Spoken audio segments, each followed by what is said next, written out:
Imagine I am your patient. You walk in the room and you see a 40-year-old African-American woman who looks younger than her age, I have to say, who's clearly in her third trimester, and you read my chart and you notice that I'm an emergency physician who practices here in the district. You breathe a slight sigh of relief because I'm your colleague and you have a certain assumption about my knowledge of health and my own health literacy. But you want to do an excellent job. So you sit down and you take a complete history. You ask about my family.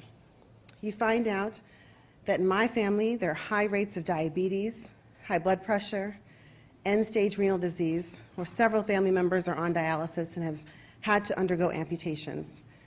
You ask about the women in my family, and several of them have had to deliver their babies early or preterm. So this gives you pause, because you know that you've been reading that African American women are 3 times more likely to die of pregnancy-related complications than white women. You also know that someone who's regarded as one of the founders of your specialty in gynecology, Dr. J. Marion Sims, years ago was performing unconscionable surgeries on African American women, on enslaved women, without anesthesia, believing that they did not experience pain. Unfortunately, this racism continues to persist, where we've seen countless studies that show inadequate pain control in both African Americans and Hispanics. And even as recently as 2016, a study showed that some medical students and residents also believe these myths, that blacks have different nerve endings and don't experience pain the same way. So you, being the wonderful clinician that you are, want to do an excellent job taking care of me as your colleague, but also wanting to do something more. You want to achieve health equity. So the question that I pose to you today is health equity in our doctor's bag?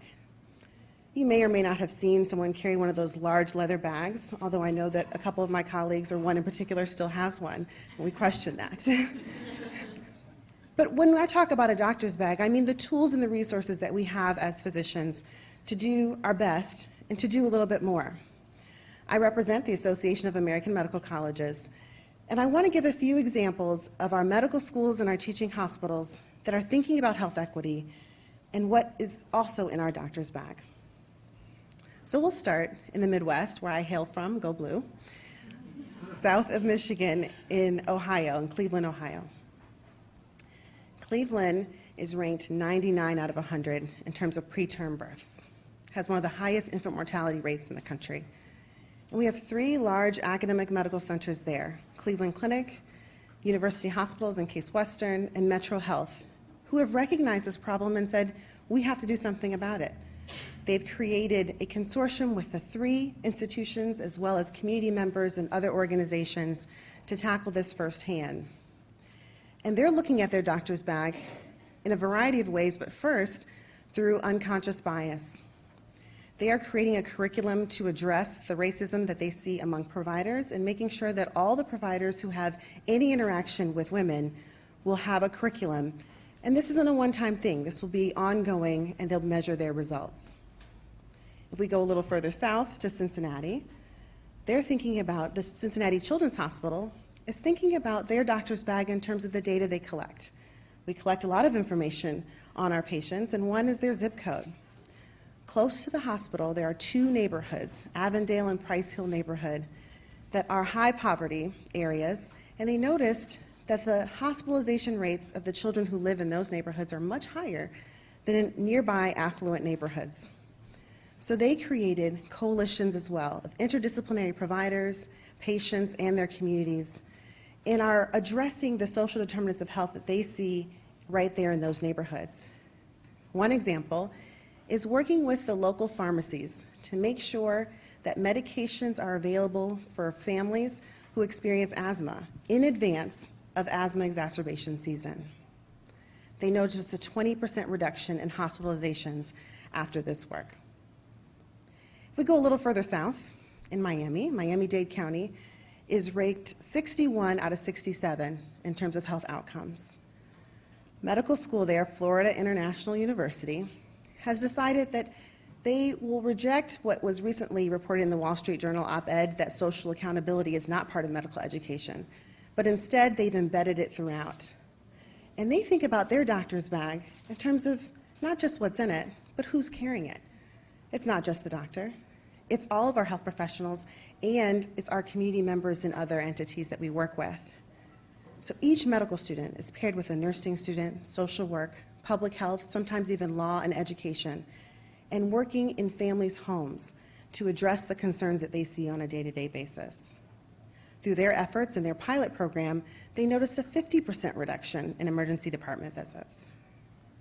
And finally, if we move to Tennessee, our institutions Meharry and Vanderbilt are thinking about health equity in terms of research. We know that our physicians are heavily involved in research, oftentimes with our local communities.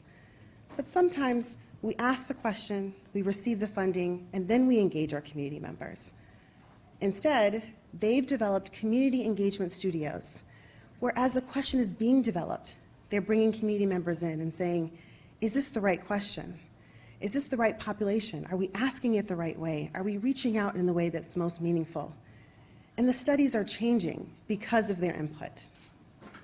Now, these are just a few examples, and you can find more on our website at aemc.org/health-equity. But let's come back to my room. You are my provider. What else can you do? If I'm in pain or if I have a concern, how will I know that you've heard me? What about others in my community? Well, I hope that you would have taken the time to acknowledge your own bias, have had one training and hopefully additional training over your career to mitigate bias in real time. I hope that you would have looked at my data and found out that I spent several years in Ward 7, which is one of the wards in the District of Columbia that has high health disparities, and that you think about all the people who might live in my ward, and are there any differences in our health outcomes in your patient population? And finally, thinking about who else is carrying your doctor's bag? Who else are you working with? Other health professionals and other providers across the city and other community members. You might have even attended the health summit last week that our mayor, Muriel Bowser, put on to address maternal and infant health here in the district, where you would have met other stakeholders who are actively engaged in making sure that our mothers and our babies are healthy. Now, what is my responsibility as a future mother, as a patient, as a physician, as an educator, and as an administrator? I too have that responsibility to achieve health equity, but I can't do it alone. It's not just my doctor's bag, it's all of ours, and I hope you will help me carry it. Thank you.